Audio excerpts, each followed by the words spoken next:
Bruins Beat is brought to you by Prize Picks. And welcome into the Bruins Beat, presented by Prize Picks. Go use that promo code CLNS to get $50 back when you play. Just $5. I am Evan Marinofsky, joined today by DJ Bean. DJ, what's up? Nothing, my friend. I am so glad to be chatting with you. Are you? Are you glad to be chatting with me? Do you want to tell the story of before this? Okay, I was running late. I was doing stuff for my podcast, What Chaos, which I hope everyone subscribes to. It's a great time. Me, Pete Blackburn, Sean DePaz. It's a real hoot and holler in time. And we have a constant group text going where it's a 3-man operation. So we're always sending each other stuff we're working on. Like I was working on a clip from today's show, sent it to the group, said put captions on this, post it, do this, blah, blah, blah. And then I said that I would be unavailable for the next little bit, except I did not send any of that to my group text. I sent it to Evan Marinofsky, with whom I was coordinating this appearance. So accidentally, I sent to the Evan. Accidental text on purpose. You could have the Curb Your Enthusiasm episode. That's what I should have done. I sent Evan a text that was a video of Katie Nolan discussing Brad Marchand on What Chaos. Subscribe. And I followed up with, I'd say caption and add everyone as collaborators. This could do well, I think. I'm going to do stupid Bruins Beat for the next half hour. And then when we're usually quick to respond. And when I didn't have anything back or I didn't have someone saying on it or whatever, I went like the Joker with the detonator to kind of see like, hey, is this thing working? It's not going off. And I saw there was no conversation with Sean and Pete. There was a conversation with Evan in which I told him I am going to do his stupid podcast, which I love. It is a stupid podcast. It is a stupid podcast. You're not wrong, DJ. Aren't they all? I'm so embarrassed. It brings me great joy. I love that stuff. No hard feelings at all. I'm glad you're here. I'm glad you got your work out of the way. First of all, how have you been? I know it's a busy time for you. You're an oil man now. You've jumped on the Oilers bandwagon. Okay, let me give for Bruins people, because I have gotten some people saying like, hey, where did he go from Bruins to Oilers? So I covered the Bruins forever, and the way I think of it is like, Bruins are family, because like I'm bored, like that's like a blood thing, and Oilers are my friends / the people that I met at college or whatever. I got into the Oilers because I really liked Leon Draisaitl as a prospect, and when Peter Chiarelli got to Edmonton and didn't trade him immediately because Chiarelli likes trading young players, I was like, oh, Chiarelli must know that Draisaitl is really, really good. So it just like as a fun little thing, I was like a Leon Draisaitl fanboy, and then they won the lottery, and that was really exciting. And I loved watching the Oilers in their very chaotic form for many years. We would, as gambling was becoming legal, I really liked placing shot on goals bets involving the Oilers, because their games would just be messes. And so they were just very fun to follow. And then the year, I think it was 2021-22, which was the Battle of Alberta against Calgary. By that point, Pete and I had a conversation where I was like, I am an Oilers fan now. I don't know what's happened, but like I watch all of their games and I get very excited, and they are just a team that I love. And then as we started doing the show, started going to Edmonton, fell in love with the city. It's a really weird thing, and folks, I don't think it's super common, but as people get older, sometimes just things happen where things get into their life. Like Pete's become a huge Texas football fan because we went to a Texas football game one time in Austin, and he was just like overcome by the whole thing. And it's just weird. Like I've tried to get into Premier League, and I like it, and I love Premier League. I'm not a big soccer guy at all, so I haven't found a team. There's no team that has been like, DJ, we are going to keep you up at night. So I just watch all the teams. but the Oilers have become that for me. So I love them. Zach Hyman, hell of a guy. Love everybody involved in the Oilers. So yes, I am an Oil man, and it's weird watching Brad Marchand, somebody who I love and will defend to the ends of the earth, suddenly become something of a lowercase v villain in my life. It's very disturbing. Marchand's another young player, by the way, that Peter Chiarelli infamously or famously would not trade. I remember you telling me that story when there were trade rumors surrounding him. Chiarelli texted you and was like, "We are never, ever, like under any circumstances trading Brad Marchand," and it worked out for him while he was here. Yeah, he sent. There was a rumor that he was getting traded for Patrick Marleau, and Chiarelli like weighed in on the record there and was like, I don't like go public all the time with these sorts of things, but like that is not happening." And then later there was something else that was going on, something popping up, and he said he was like, I've never tried to trade Brad Marchand, and I'm not going to trade him. So like that's just like what that is. And it's weird that because people will say, oh, like, well, Gretzky was traded or whatever. I just found it interesting, and it was kind of like a passing comment, but I found it interesting that someone who clearly would never say never, given the players he was willing to trade, was like, I'm gonna take my chances. I'm gonna be the guy who has Brad Marchand on his team and see where that gets me. And obviously it did a lot of good for him because Marchand was an awesome Bruin, and let's hope people remember that at some point in his career he did in fact play for a team that wasn't the Florida Panthers. He did wear a Bruins jersey. It's interesting though, because like you think back to that, and like when Chiarelli told that, or when Chiarelli was saying that, it was probably like early 2010s, where Marchand was a very good. Yeah, it was probably like winger, like or something. Yeah, okay, it was around there, but it was like sort of that like World Cup of hockey to like 2020, 2021, 22ish, where like Marchand was a top winger in the league, and I think that's an interesting projection from Chiarelli, who gets a lot of shit, where like that actually was a really smart call by him. So I'll give him credit for that. Bruins land, though. Bruins stuff. Marco Sturm. What do you think of that? What do you think of the hire? Everyone makes fun of, and I will say that I like it. I think it's fine. And I guess I bet a bunch of people fall on the it's fine. I don't know if this current hire is going to be the coach that wins the Bruins their next Stanley Cup. And you never like to go into a process thinking that, but I would rather them like try to develop a coach with a team that's trying to develop itself, and someone who's good with young players and someone who can be that CEO type versus jumping in the retread pool. And look, retreads can do you a hell of a lot of good. There's a team in Florida that loves having a retread coach, Yep. But I don't think the Bruins are where the Panthers were when they hired Paul Maurice. I think the Panthers were a good team that was getting better, and they had their coach step down, and it was in flux a little bit there, and then they get a veteran, steady coach, and look where he's taken them.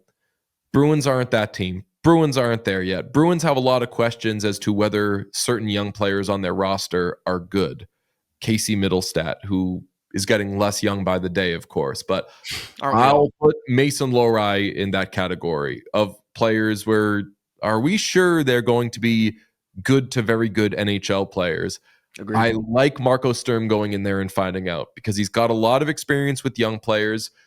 The Kings are an organization who have gotten a lot out of not great rosters. Like how many really good players are on the Kings? How many really good players are on the Kings defense? You know what I'm saying? Like, it's not high. It's not high. They do have, like, obviously, like Quentin Byfield is an absolute stud, and Kempe and Fiala, like they've definitely got guys, but a lot of their success is due to team things. And I'd pluck someone off a coaching tree that does something like that for what the Bruins are trying to do, which is, I think, find out if young players are good and get better.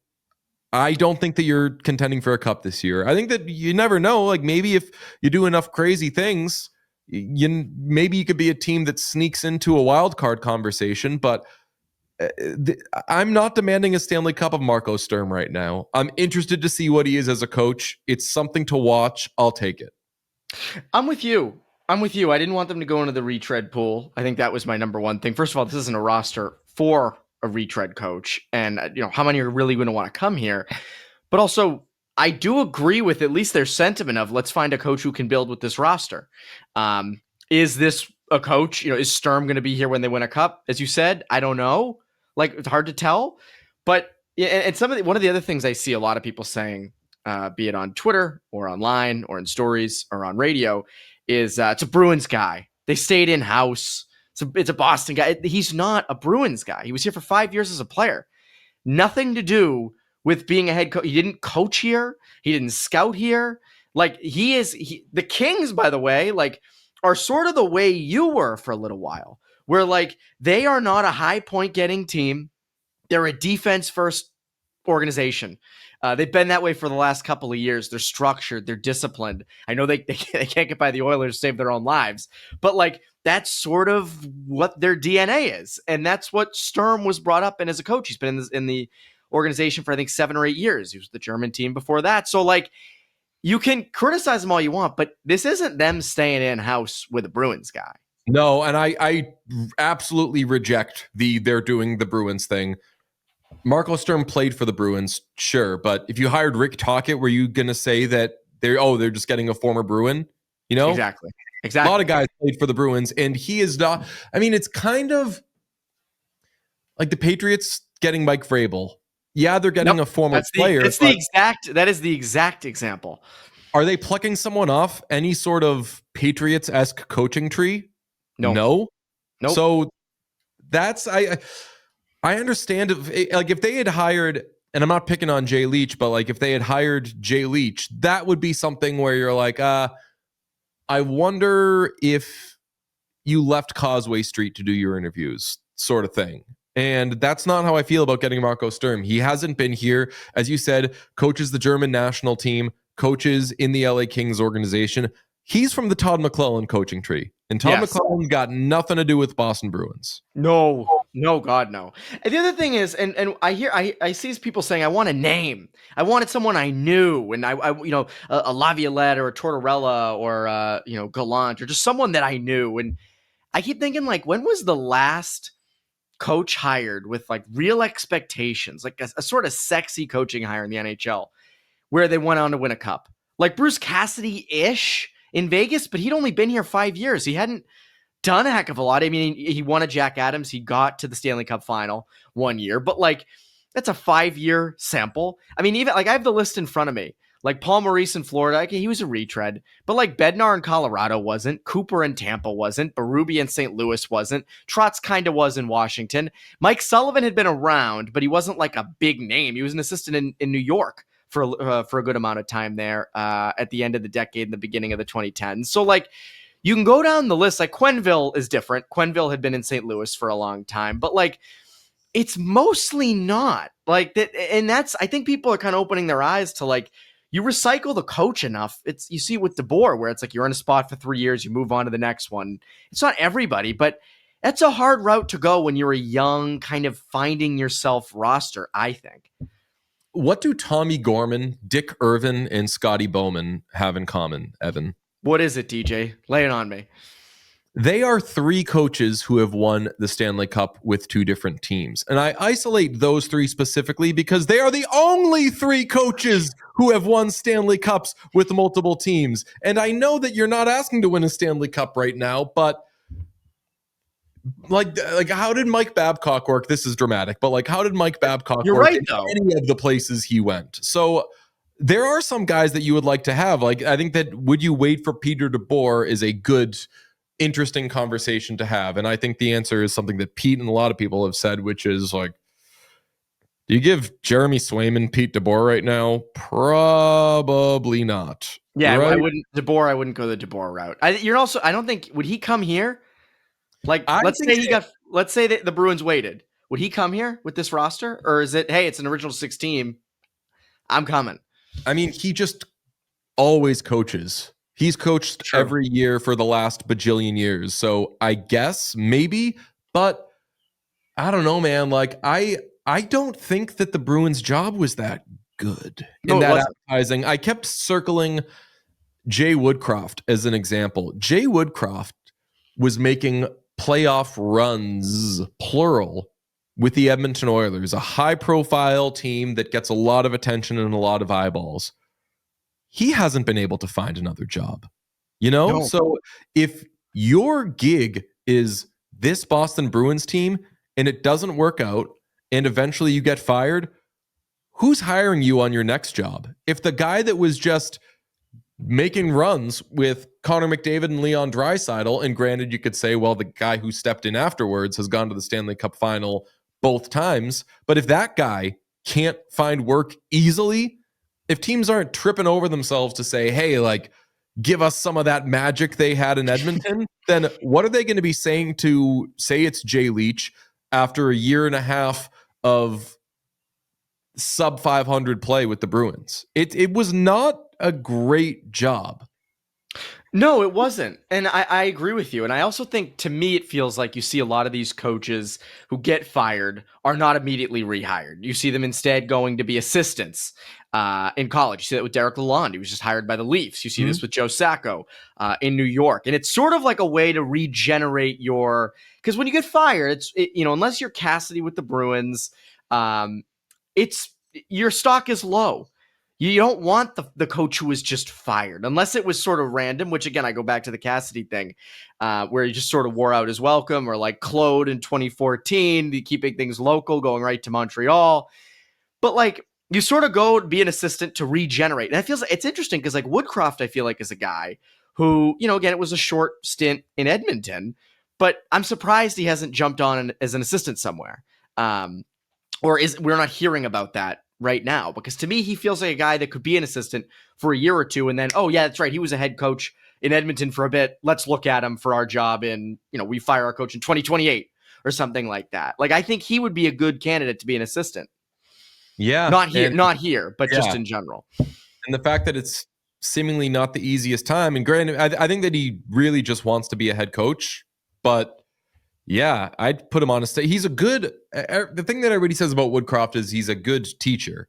He can get players who are kind of ready to take that next step into kind of playoff land. He can be that guy. I don't think the Bruins are quite there yet, but there are a lot of teams like the Kraken that I think could have used a guy like that. But what do I know? Exactly. I want to get into the draft. I want to get your take on the draft and who you like for the Bruins. But first, our friends over at Prize Picks. Do you know ball? Do you know puck? There's only one series left in the playoffs, and the championship is officially on the line. That means time is running out for you to put your final takes to the test on Prize Picks, the best place to cash in on your favorite sports. This year's basketball playoffs are headed towards crowning a first-time champ in more than 50 years. Don't miss your last chance to cash in on history with Prize Picks. Pick more or less on player stats like points, rebounds, assists, and more for your shot to win up to 2,000 times your cash today. Same with goals, assists, points, shots on net, time on ice. I want to get to that in a little bit because, boy, oh boy, are there some good ones with this over in hockey. PrizePicks offers Venmo, Apple Pay, MasterCard, and more for quick and easy deposits into your account this sports season. By the way, every Tuesday, Taco Tuesday, PrizePicks will discount several projections on the board, usually by 15 to 25%. With Oilers Panthers, DJ, I got to say, I'm 3 for 3 in this series. 3 different sets of PrizePicks selections, and I've nailed all 3. It's been crazy because I actually have some tips I want to save for the end of this episode. But first, download the app today and use code CLNS to get $50 instantly after you play your first $5 lineup. That is code CLNS to get $50 instantly after you play your first $5 lineup. Prize Picks, run your game. Run your game over at Prize Picks. So the Combine wrapped up last week. A bunch of NHL draft eligible talent went up to Buffalo, did a bunch of workouts, interviews, all those kinds of things. Brady Martin apparently had dinner with the Bruins, as probably a number of other Bruins did. We just haven't heard the full list. Where are you at with them at number 7? Who do you like? What are you aiming for? where are you feeling on June 9th for number 7? I mean, generally, I recommend the Boston Bruins go chalk. Go to eliteprospects.com and find who they want you to take and just take that guy. Don't get too creative. It's a top 10 pick. I worry about some of the guys, the McQueens of the world, who are just like big, huge players because I think that they have slightly higher bust potential. So whether it's like, I'm not saying just draft a short guy, but I like Hagens. I like Denoyer. I like Brady Martin, you mentioned. We dug into him a little bit today on the podcast because we are a big Utah Mammoth podcast. And he could go as high as number 4. And that's a huge jump. So we're like, who is this kid? Is he this year's Beckett Seneca? And that's an interesting player, man. Like physical center, models his game after everybody's least favorite players. You kind of love that. So I think that he would be welcome in Boston. Jake O'Brien is another name that gets thrown around. I wish there were like more stud defensemen in this draft, but beggars can't be choosers. You also you wish that you won the lottery, but beggars can't be choosers there. I'm just saying minimize the creativity with the pick. That's what I'll say. I don't hate that advice. It's interesting because Brady Martin, we've talked about him a lot on this show, and every story I've read about him, I like him more and more. Farm boy, just guy that you're like, I want that guy on my team. I want that guy on my side when it matters. But there are a couple red flags with him. I mean, number one, I think, again, he's knocking kids around in junior. Is that automatically going to translate to the NHL? It's hard to tell. I don't think he's going to knock guys around the exact same. But my bigger thing, this is my bigger red flag with him. I think the offensive ceiling is low. I think the offensive ceiling is that of a second, most likely a third line center. And can a team like the Bruins afford to make that bet when they are built the way they are at number 7? That's my thing. And I love Brady Martin. TJ, I'm with you. Like I read about him and I watch his interviews and I'm like, I want that guy as a leader on my team. But I also think that would be going against the advice you just gave. I think that is being a little too creative and off the board for me. So it's interesting. Then that really does sound like Sam Bennett, doesn't it? Because it does sound like Sam Bennett. Overall, Sam Bennett 4 overall was too high, man. Like you are not drafting a second line center at number 4 overall, and it takes him getting traded to a different team and then finds his perfect fit there. So if Brady Martin is going to be a really good NHLer, but just not a star, can you afford to take that at 7 when you do not develop young players well at all? It's tough because some of the players have been described in this draft as like, who's the God? Let me look at the list. Some of these players aren't projected to be top line players anyway. That's the thing. So, do you roll the dice and say, all right, well, we'll take a guy with a smaller chance at being a top line player? Then say Frondell can be. There's 80% chance he ends up being a first line player, and Martin, it's like a 50% chance, but we do know that we're getting that nasty from Martin. I think that's something that you're smarter to make up in other areas of your roster and not gamble with that high a pick. Yeah, my biggest thing to me is like you don't have a lot of high-end skill in your system. You don't. You're definitely not on your roster, and there's not a lot of it in your system. Even look at guys like they went out and got Fraser Minton this offseason. He projects as a third line center, and they expect him to be a third line center. And so, like, to me, if you were, I said this to someone the other day, if you were picking 11th or 12th, I'd say, yeah, Brady Martin, if he's there, like, that's your guy. That's a perfect, like, somewhere right before the teens or in the teens type pick. And it's easy to love him. But if Jake O'Brien's sitting there, that's a hard guy to pass up. Elite playmaker. I know his skating isn't as great as you'd want it to be at number 7, but if the floor on Jake O'Brien is like David Krejci, like just a really good setup man, second line center, and the floor on Brady Martin is Trent Hurrick. Yeah. Like, and that's maybe I'm being too generous with the floor on O'Brien. Maybe Krejci's a little bit too high of a floor than he actually is, but somewhere around that second line setup guy, like that kind of player. Whereas, like, as you said, Brady Martin? Is he Trent Frederick? Like, that's where they need skill. They need skill. That's why, like, to me, Jake O'Brien's the guy. I'm with you on McQueen because he is an intriguing player, and you watch the highlights, and there are a lot of people who cover prospects who are bullish on McQueen. Guys who are like, people are overlooking him. He should be a top 3 pick.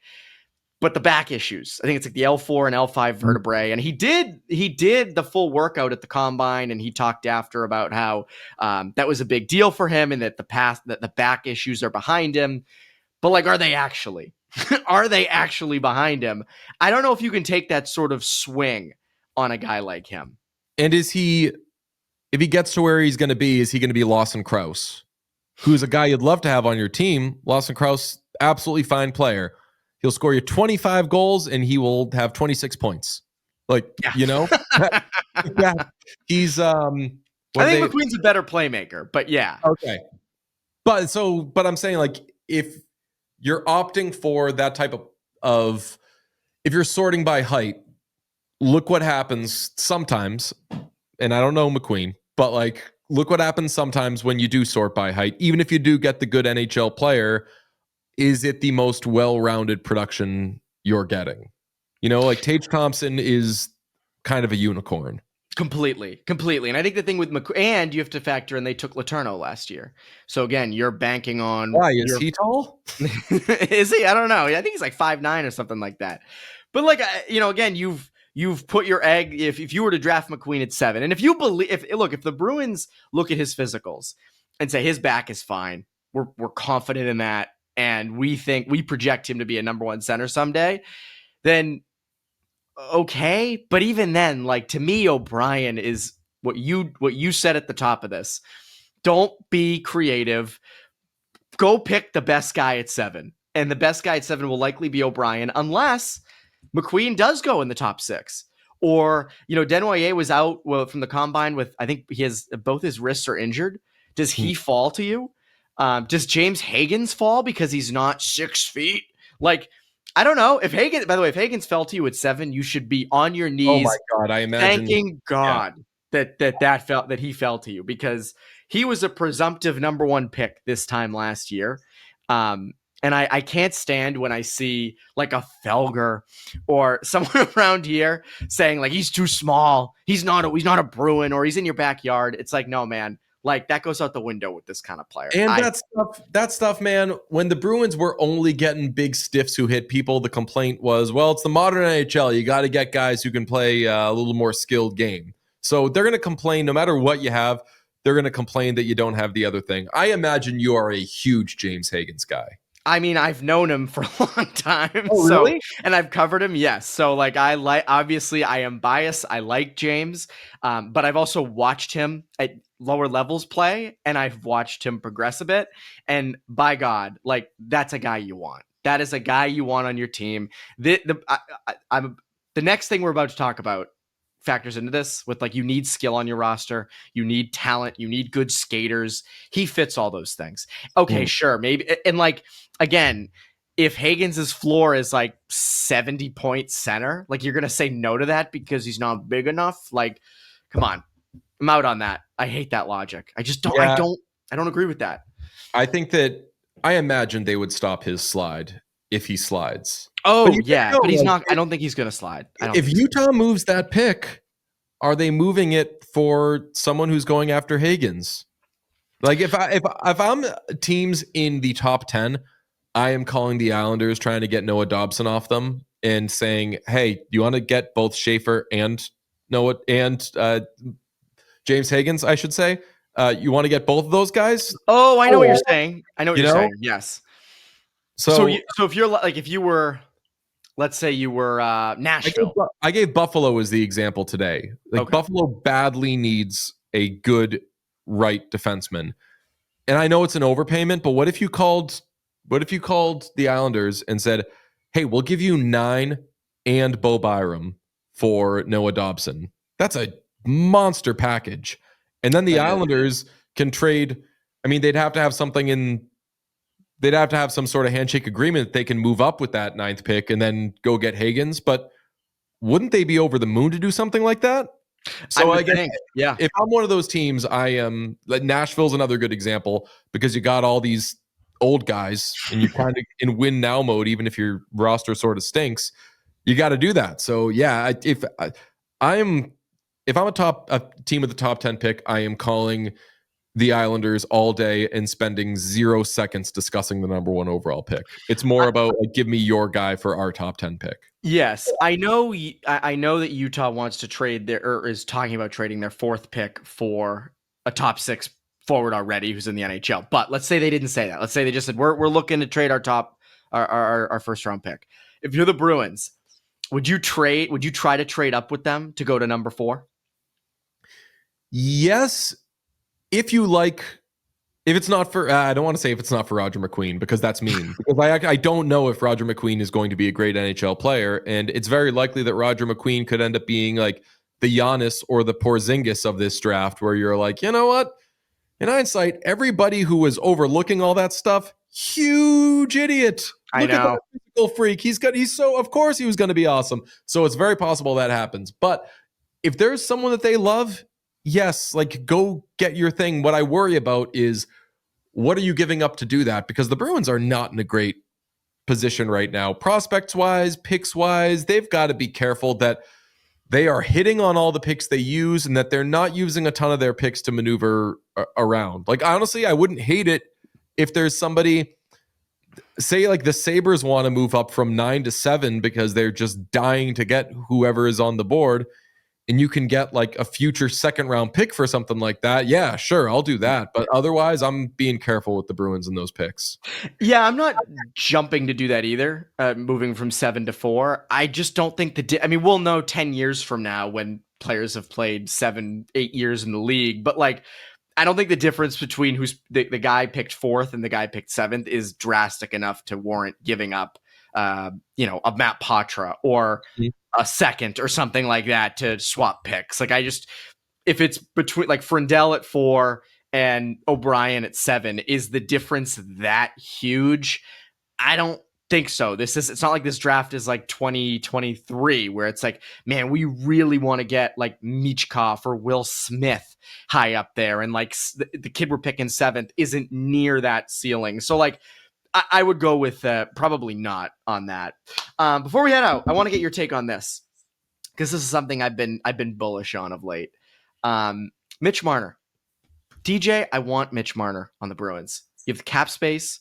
You need the high end skill. You need all those things. I keep getting pushback. Where are you at? Would you take Mitch Marner if you're the Bruins? Mitch Marner's awesome. And that is what is missed in every Mitch Marner conversation. He is an unbelievable two-way player in his prime. That is fantastic. And the NHL is in a place where you can actually build around wings. You can build around, like the great Colby Armstrong had a monologue, soliloquy, whatever you want to call it, about how all of the responsibilities of like it's no longer the center does everything in the defensive zone. You just stand by the hash marks and you wait for a breakout pass. Like wings do way more now. They have a lot more responsibility, and great two-way wings like Brad Marchand, and people don't want to hear it, Mitch Marner, like that is very, very valuable. We know what Mitch Marner does in big moments, though, and he's not a good two-way player in big moments. He turns the puck over in big moments. He like punts the ball to Gustav Forsling in the middle of the neutral zone in big moments. This is not a big game player. This is not somebody who does well under big pressure. I hate to say it.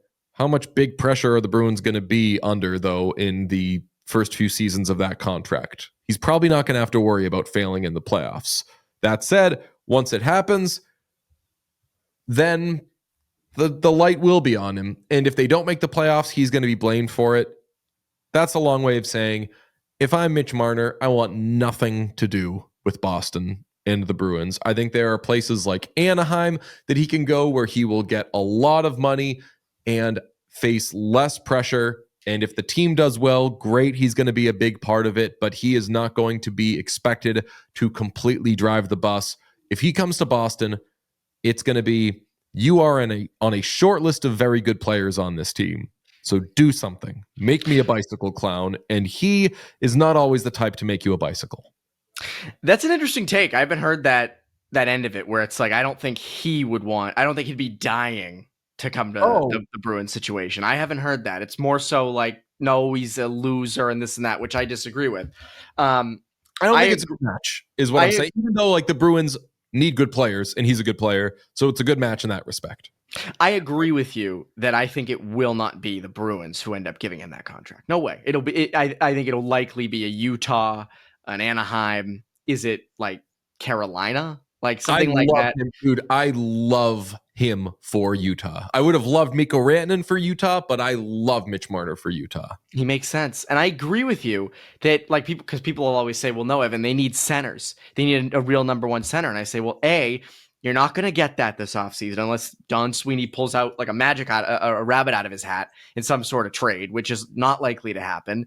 The way you get your number one center is you draft your next number one center and you wait a couple of years for that guy to develop, and you hope to God that it ends up, being either the 7th pick or the 2nd rounder or a 1st round pick you make next year. But you can drive play on the wing. Pasternak's proven that. Like you can drive play off the wing. You can do a lot of things off the wing. So, and you know how to make Pavel Zacha a number one center? Put him with David Pastrnak. Put him give him Mitch Marner. You can grow a center the way that you used to grow wings, which is look what that guy 29 is doing in Edmonton with 4th liners. And wouldn't you know it, Kasperi Kapanen is an unbelievable player. Looks damn good. Ooh, yeah. So maybe Marner can have that effect for 82 games and not a game longer. Maybe. In this Stanley Cup, we'll end on this. We're recording this Monday afternoon. So game 3 probably already happened before you heard this. Maybe if you're really early, it didn't. But I had Oilers in 7 going into this. What did you have? I forget what you're probably like Oilers in 5 or something. I don't think I did big predictions on it, but I just had a good feeling about the Oilers. I was like, you know what? I didn't know what to think last time. This time, I just feel really good about them. And I still do feel good about them, and this is recorded before game 3, everything is such recency bias. After game 1, we were like, damn, well, that was Florida's chance. Guess they're all done. And then Edmonton forces overtime and double overtime on that Perry goal, and you're like, man, they're going to put them away. If this team that has played more games than anybody the last 3 years and has played more games than anybody this postseason, coming off going 7 games last Stanley Cup, they're going to be down 0-2 in the series, having played 1 million extra minutes because of all these overtimes, and they're going home where they're worse. Man, tough. And then Brad Marchand scores a breakaway goal, and you're like, oh, yeah, the defending champs have tied it up, and they're going home. They're going to win this thing in 5. So it's easy to get into the hysterics. I've made a rule on our show that we do no takeaways this entire series. Even if it's game 6 going into game 7, we are not allowed to have a single takeaway. We can do observations. We can't do takeaways. So that's interesting. That goes against all editorial practices in today's day and age for writing. If you were writing, you'd have to do a million takeaways. No, we're not stupid enough. None. That's like I remember one time Johnny Lazarus wrote a story. I've never seen anybody do this before. He wrote a story. It was like the wildest headline, and then it was like April Fools, I'm kidding. And that was like the whole body of the story. I was like, what the hell? Like, that's so random and outlandish, but like such a crazy use of free will. I hadn't seen any writers do that before. So I used to when I was at NBC Sports Boston. Occasionally, I would get back into my writing ways and submit a column or two, and they were almost all shit posts. It was almost like always like I did one that was, how they back in the day they would have like those like slideshow columns. I remember those. I would do 2 slide columns where it would be like question, and then just like then it would be answer. And I did one that was like, like everyone calls him Danny Playoff Amendola, but Is there don't other players on the Patriots deserve that nickname more? And the next one was like, no one else on the team is named Danny Amendola, so calling somebody else Danny Playoff Amendola would make no sense. Wouldn't make a lot of sense. No, you're right. You know? Point me to the inaccuracies. You can't. Can't call James White Danny Playoff Amendola. No, that'd be stupid. Who are you talking about? Before we go, I do want to say this. I mentioned the Prize Picks tees because you're right. By the way, you pick shots on goal on a lot of these guys, and it's like easy money. Yeah. So this isn't specific for game 3 because you're probably listening to this after game 3, but these have been winners for me, games 1 and 2. Bobrovsky or Skinner, more saves. Like, there are so many shots in this freaking series. Like, I can't say that enough. I think they've been winners for me. 2 other winners, time on ice, Barkov or McDavid. Those guys are on the ice a lot. I like those. Why do you not? I like it, but at some point this would be a crazy thing to do, but at some point do the Panthers start to, I'm not going to say shelter, but do they choose their matchups a little more carefully with Barkov? Because it's only been 2 games. You know who's stunk this series? Sasha Barkov. He has not done much. He has not done much. That's why, I haven't picked him for points. You want to do like Draisaitl 0.5 points, you do more. That's I think a pretty good one to do. How you feel about goblins? Demons and goblins. I like that one. I like those. Yeah. I like them. They're fun. I'm like, all right, I'm getting in on something. I did Taco Tuesday last week for Bobrovsky for game 1, and it was like 20.5 saves. I was like, oh, more, because they take it off. It was at like 24, 25 and a half. It ended up didn't matter. He had like 40 something saves because it was an Edmonton trophy. So it could have been any number. But like the Taco Tuesday thing's legit. And I do like seeing the demons and goblins. I feel like I'm getting in on something that other people aren't. Prize Picks is the best. The way I describe it every time we do an ad read, it's not it kind of feels like GAMBLANG, but really it more feels like you're having a meal, which is the game, and then you got a glass of wine. You know, just like something that pairs with it and definitely makes it better, but it doesn't take away from the experience. No, it doesn't. It doesn't overpower. It's not like when you walk in, you see like, hey, why are all these people watching this game and yelling about it? Oh, they're betting on it. You know, like when you're doing Prize Picks, it doesn't feel like you're just doing Prize Picks. It feels like you are doing something that accompanies a cool experience. So you do it before. So it's like you do it, and then you get to watch the game and enjoy it, and then you check out how you did after type thing. You ever 10X? You ever 10X? You ever 8X? Sometimes I like to get a little frisky and do that. I'll be honest. Nice. I do. Awesome. I do. It's fun. How do you not like to do that? Well, there you go. That's a great way to put it for Prize Picks. It's like wine with a very good meal. Wine. Yeah, with a good meal. Doesn't get in the way of it. I like that. DJ, I know obviously What Chaos is. You've got that going on right now. Where should people go? What can people listen to it on? All that stuff. Yeah, What Chaos. Find it on YouTube. Just search What Chaos Hockey. We have players on. We've had Brad Marchand on a bunch of times. Not a bunch of times, but multiple times. We get players on all the time, and we have fun, and we goof around. We got a new episode out with Katie Nolan. It's daily episodes Monday through Friday during the playoffs, and you can find us on the socials as well. DJ Bean, Pete Blackburn, Sean DePaz. It's a good thing we got going, and it's a real party. And we also do Stanley Cup watch-alongs, which are a lot of fun and very stressful. Sean's rooting for the Panthers. Sean is a newfound Brad Marchand fan because good for him. He's a Sabres fan, so he hates the Bruins. So he is loving watching what is happening with Brad Marchand becoming the perfect Panther. So watch. It's a very good time. Go do that.